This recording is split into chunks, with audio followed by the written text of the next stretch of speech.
Welcome to class. Today we are going to talk about a very important language skill called listening. There are four integrated language skills. When I say I know Hindi, when I say I know English, I know Tamil, I know Punjabi, what do you mean by I know? What do you know about it? Right? So broadly we can say that I am able to understand, speak, read and write in the language, right? So listening, speaking, reading and writing, these are four integrated language skills, and the natural order of acquisition of this skill is called LSRW. That's the order: listening, speaking, reading and writing. Out of the four, listening and reading are called receptive skills, and speaking and writing are called active skills. But when we say receptive, when we say listening and reading are receptive skills, that doesn't mean they are passive skills. They are not passive skills, they are very much active and emphatic, right? They are not passive. So your mind is active, right? You follow the speaker and the writer actively, consciously, emphatically. So these are not passive skills. Calling speaking and writing active skill doesn't implicitly express or represent listening and reading as passive skills. Listening is a very active skill, and today we are going to talk about how we can improve our listening skills. Listening brings us a lot of input that we use as an output in our speaking. So for a better output, it's always important to have emphatic and productive input. So listening works as an stimulus for all our responses. So that's why listening is a very important skill, right? So today we are going to talk about how to develop emphatic and effective listening skill. If you look at Stephen Lucas, what he says, listening, right, and hearing are not the same. They're two different things. We hear a lot, so hearing and listening are not the same, they're different. And how they're different? Look at Stephen Lucas, what he says. He says, it involves the vibration of sound wave on our eardrums and the firing of electrochemical impulses from the inner ear to the central auditory system of the brain. That is hearing. It's a physiological thing, where you have electrochemical impulses and entire acoustic phonetics involved. It's a physiological thing, physical thing. But listening involves paying close attention to and making sense of what we hear. So hearing is a physical thing, listening is a mental thing, So hearing happens as a physical event, but listening is the sense you make out of it, the interpretation, the deductions that you do out of it. So we are going to talk about listening today. So listening is the ability to identify and making sense of what the speaker is saying through understanding his accent, pronunciation, grammar, structures, vocabulary, the words he or she is using, and deriving meaning out of it. So receiving, registering and making sense of it. So, what can we do to improve our ability to deduct and make sense of what we get as a stimulus, right? Acoustic stimulus while we listen, right? Uh, so, you can now imagine and see that hearing that happens physically, where your whole auditory system is involved, but listening is the result of an active brain. So you understand and you make sense of it. You can hear a lot of things, but you may not make sense of it, right? So the meaning that you make out of it and the real world interpretation that you do out of it is listening, and this is what listening is all about. So if you look at steps, there are three steps are involved in listening process. One is hearing, that's a auditory thing, physical thing. So it's an oral and auditory system where you get the input and you register it. So hearing just means listening enough to follow what the speaker is saying. Then what do we do? Understanding, the second process. So once you register, you try to understand, right, interpret, right, with your all worldly knowledge. So the next part of listening happens when we take what we have heard and then we understand it in our own way.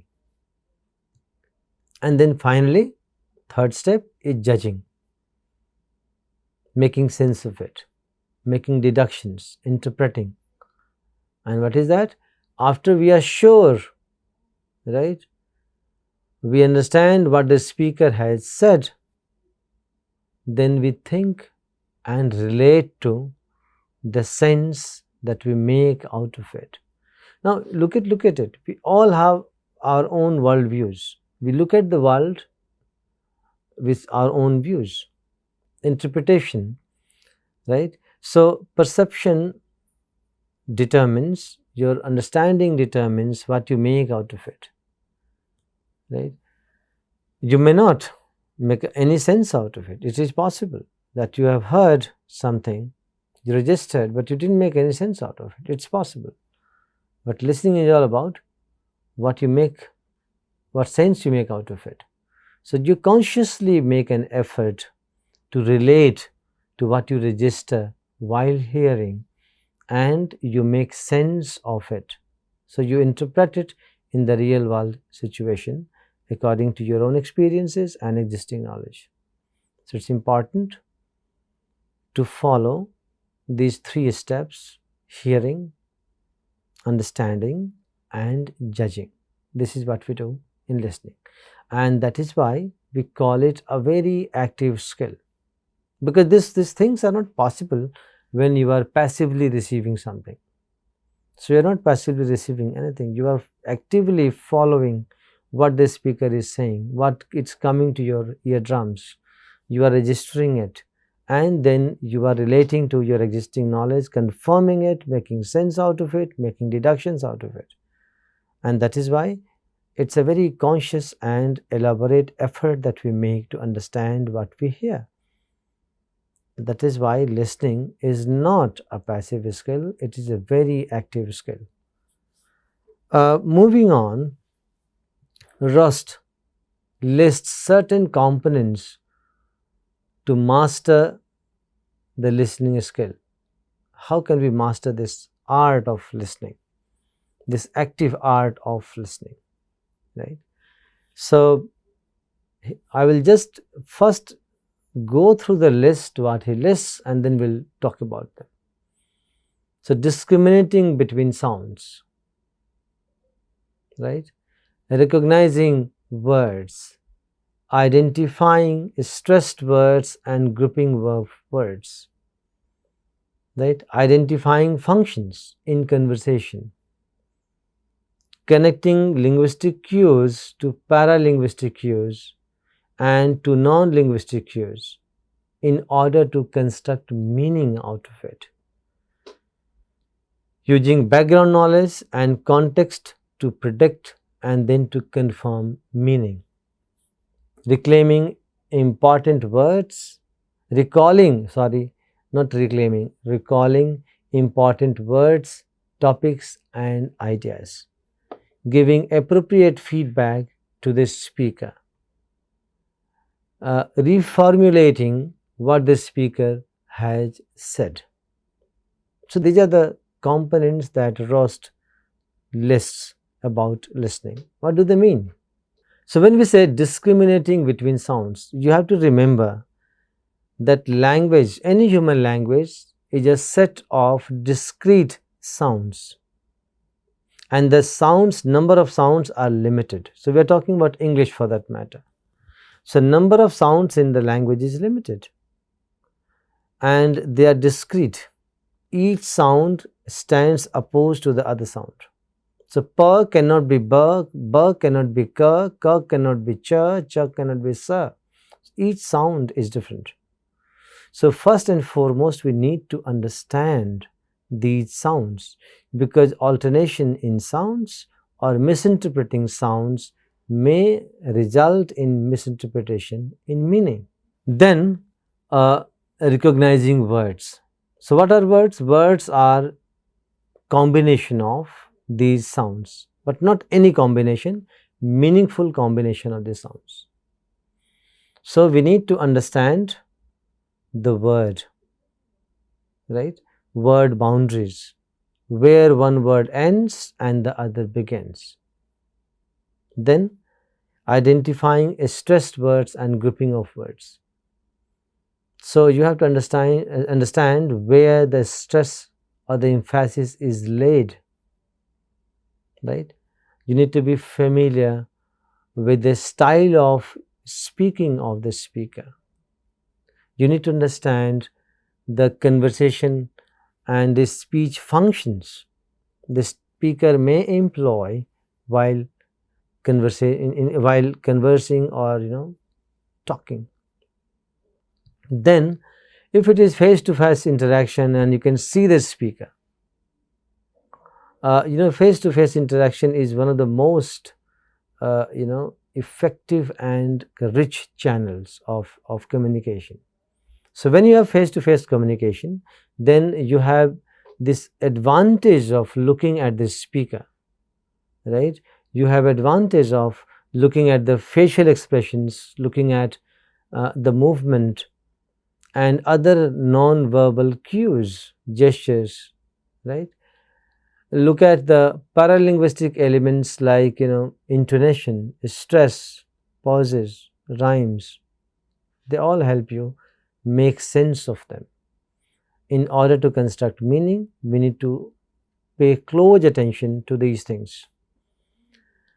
Then he says using background knowledge and context to predict and then to confirm meaning. It always happens. You never sit idle while listening.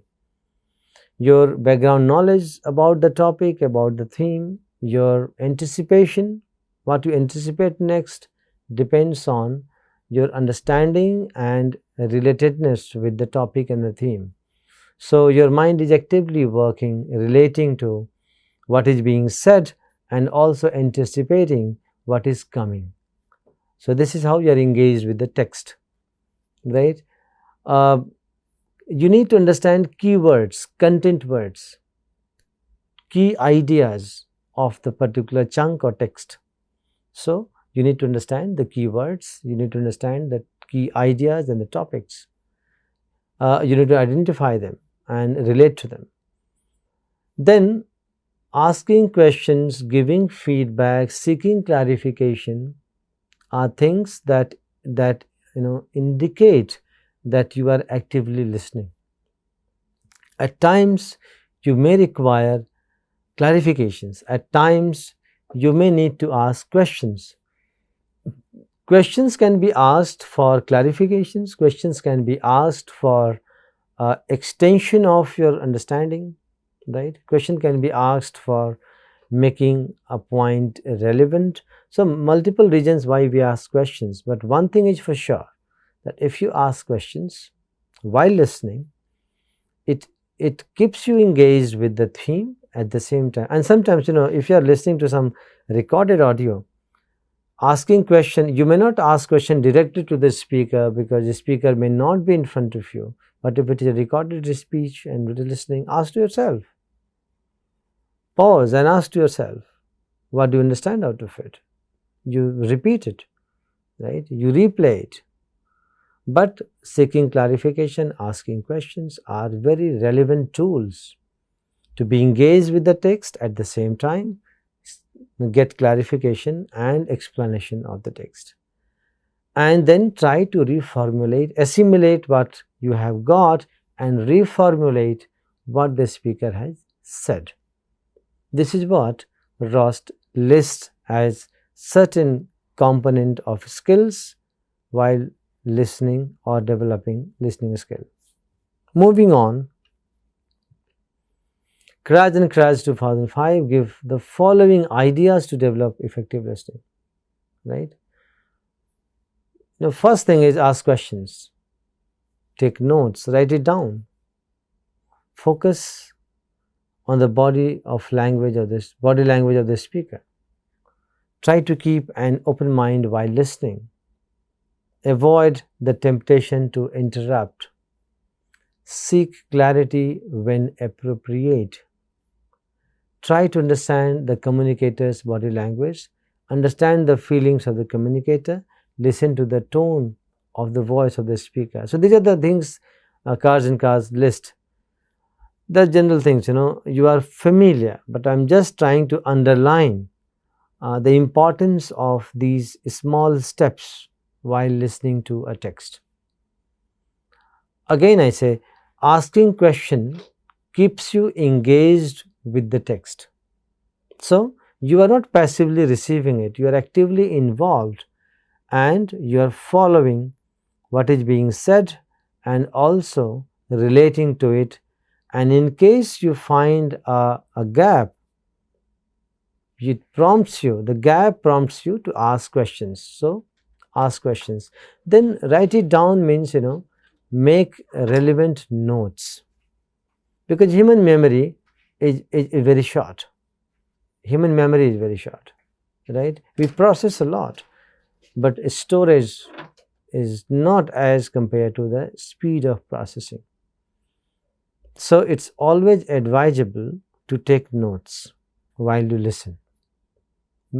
List content or the theme, keywords, key concepts. That also helps you develop your own opinion about things. So write it down. Then if you are following the speech face to face, if it is in interactive mode, if the speaker is in front of you, then you have this liberty and space to look at certain non-verbal cues, the expression, the facial expression, maintain eye contact, be connected with the speaker, maintain eye contact, looking at the body language, the cues, right? These non-verbal cues sometimes give you an idea of transition, how topic changes, how the speaker is changing the focus, right? What the speaker actually intends to communicate, right? So these are the advantages we get in interactive face-to-face communication. But in case you are listening to recorded speech, you do not have this space and liberty, but you can have a flexible mind, open mind to receive what is being said or given to you. But at the same time, we do not receive it passively. We receive it very actively. You have your own judgments, you have your own understanding, you have your own framework of interpretation. So you are actively engaged with the text, right? At times we have this temptation to interrupt that breaks the thought process. So hold your question and raise your hand or ask your question at the right time.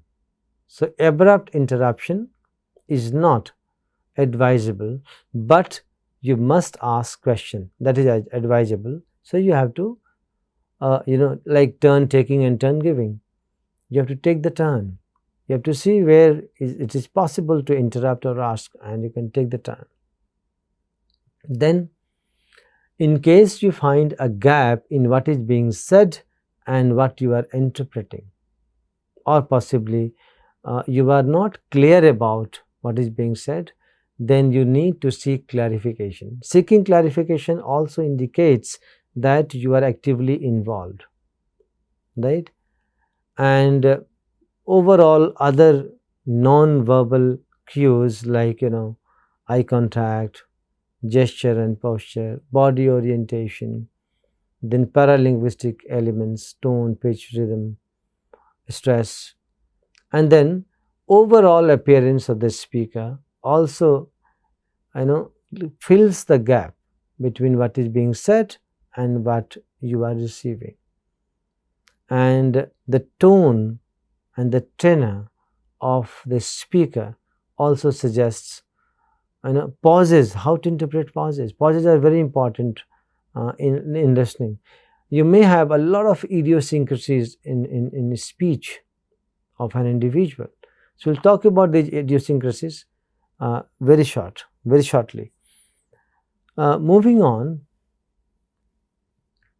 what idiosyncrasies and fuzziness that we have in the data. You don't get a very ideal,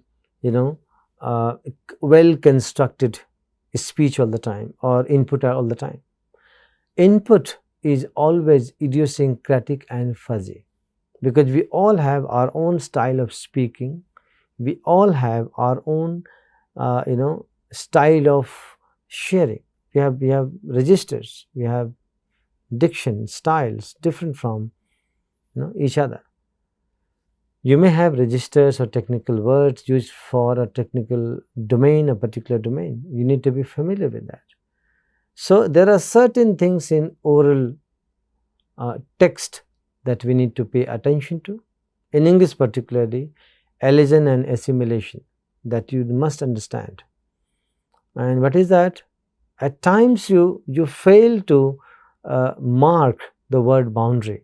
And when do you fail to mark one boundary? When you don't understand assimilation of sounds. So suppose there is a group of sound where group of words where one word ends and the other begins in the same sound, like fast, a word, and another word, train. In both the words, if you look at t, fast, t in the first word, last sound, and train, the first word, second word and initial sound, t, fast, train. So when we say it in connected speech, if you are saying fast as an isolated word, that is fine. If you are saying train as an isolated word, it is fine. But in connected speech, when they are said in a flow, you may find that the two sounds assimilate. So how do we say that? Fast train, fast train, fast train, fast train, fast train. We don't say faster train, right? Good doll, good, d sound at the end, and doll, d sound at the beginning. When we say in a flow, in connected speech, we have assimilation of these two sounds, the last sound of the first word and the initial sound of the second word, and we say good doll, right? So we need to understand such assimilation. It helps us understand the word boundaries. Lots of speakers make a lot of use of contracted forms and vowels, right? Contracted words and vowels. They don't use full words. So we need to understand what actually they mean. It's a very common idiosyncrasy and a very common character of oral speech, where oral text where you have half finished sentences. So you have droppings, a lot of droppings, and it depends, you know. So usually subjects are dropped sometimes, right? However, in written English, we cannot drop a subject. English sentence cannot stand without subject. But the speaker assumes you to understand what is being dropped. So you have to recover that. So you have half finished sentences. It's also an idiosyncrasy, right? Style and register are different. You need to understand that. You need to be familiar with the style. You need to be familiar with the register. Only then you can make sense of it, right? Deictic elements where we indicate the direction, the position, the location. You have a lot of discourse markers and fillers, which usually mean nothing.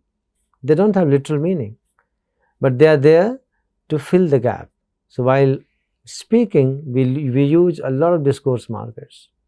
Well, precisely, absolutely. These are markers, we use when we speak, but they don't literally mean anything. They are there to mark, right, the discourse and fill the gaps. The speakers have tendency to speak at varied speed. It can be, very fast, it can be very slow, or it can be a normal natural speed. Speed or the pace of delivery is individual, right? Preference and style. We have to be familiar and we have to be quickly following the speed, right? Usually we don't get extraordinary speed of delivery, but sometimes in case of native speakers who are speaking English to you, you will have high speed of delivery. So you have to be very, very particular about following the word boundaries, clause boundaries, sentence boundaries, where one sentence ends, other begins, where one word ends, the other begins. If there is an assimilation, mixing of the sounds, dropping off some words as casual speech, you need to understand all these styles and things. You might find a lot of repetition in oral speech. So if somebody is talking to you, unlike written text, oral text will have a lot of repetitions, a lot of gaps, a lot of pauses, a lot of droppings of items, and also repetition. Sometimes these repetitions are done as a reinforcement of the main idea or the content, main content keyword. Sometimes you find repetition of words or maybe entire clause, or sometimes maybe entire sentence. Sometimes you find repetition in the theme, in the topic.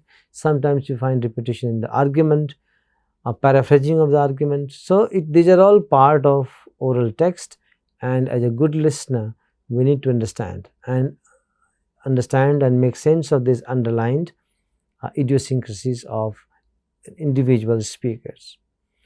You may find the information not as synchronized and organized as you find in written text. Oral text or speech may have a scattered information, a lots of referential information, right? So in that sense, you need to collect, organize, and understand the information. So what do we deduct out of all these? Number one, listening is a very active and productive skill. Number one, it is not passive. Number two, we need to actively be engaged with the oral text. Number three, we need to understand idiosyncrasies and distinct style of the speaker, right? So what does it demand? Developing listening skill demands active listening, developing active skills in listening. And what does that mean? Hearing, understanding, and judging. So you hear, you register, understand, and you make sense, you deduct meaning out of it. Understanding accent, because you need to understand that if all the speakers have their own style of speaking, own style of pronunciation, and the pace of the delivery of the speech, understanding individual words and structure, coping with speed, right? Understanding details, the factual details in the speech, right? Deducting the essence of the speech. So you may have idiosyncrasies, half finished sentences, long pauses, repetitions, right? So you have to deduct information out of all these. So you need to understand these idiosyncrasies. If you are into multiple speakers talking, discussing things, you might have overlapping speech. So in that, you need to relate to the content and understand the overlap. You need to understand the appropriacy of the context and appropriacy of the theme, because text without context makes no difference. Right? You can't make sense out of it. So you need to understand context in order to understand the text. Then you may have a lot of cross-cultural information, references you are supposed to know. So there are certain implied background you need to be prepared in to understand the text, oral text, and that allows you to understand a range of varied topics. All right. So this is what we understand by developing effective listening. And the myth that listening is a passive exercise is misnomer and not appropriate. Listening is a very active exercise, and we need to be actively engaged with the oral text. And most importantly, it doesn't come in a flash easily with you. We need to have a lot of practice. We need to have a lot of exposure to different accents, different styles, different speakers, native speakers, non-native speakers.